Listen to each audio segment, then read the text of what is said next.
تو حضور نبی اکرم صلی اللہ علیہ وسلم نے اس سے پوچھا تھا، اس عالم سے، ابن سوریہ سے، کہ بھئی یہ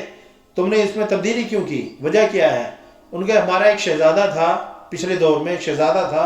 اس سے جو ہے وہ یہ کام سرزد ہو گیا، زنا ہو گیا،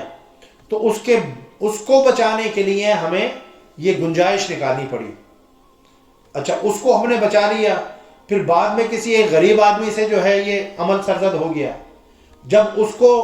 سزا دی جانے لگی جو تورات کے عین مطابق تھی، سنسار کیا جانے لگا، تو اس نے شور مچا دیا، اس کے قبیلے نے شور مچا دیا، وہ کھڑے ہو گئے کہ یہ تو ظلم ہے، زیادتی ہے، شہزادہ کرے تو اس کے لیے گنجائش نکال لیتے ہو، ایک ہم غریب ہیں، ہماری جو ہے یعنی کوئی عزت نہیں ہے، ہمیں تم سزا دینا چاہ رہے ہو۔ جب انہوں نے ایک شور مچایا اور پوری ایک کیمپین اس کے اوپر چلائی، تو پھر انہوں نے سب کے لیے ایک گنجائش نکال لی، سب کے لیے گنجائش پیدا کر لی کہ اب جو ہے جو شخص اس جرم کا ارتکاب کرے گا اس کو سزا کے طور پر سنسار نہیں کیا جائے گا، بس تھوڑی سی اس کو جو ہے لعنت ملامت کی جائے گی، منہ کالا کیا جائے گا، گدھے پر بٹھایا جائے گا، شہر میں گھمایا جائے گا، یہ کر کے اس کو چھوڑ دیا جائے گا، سنسار نہیں کیا جائے گا۔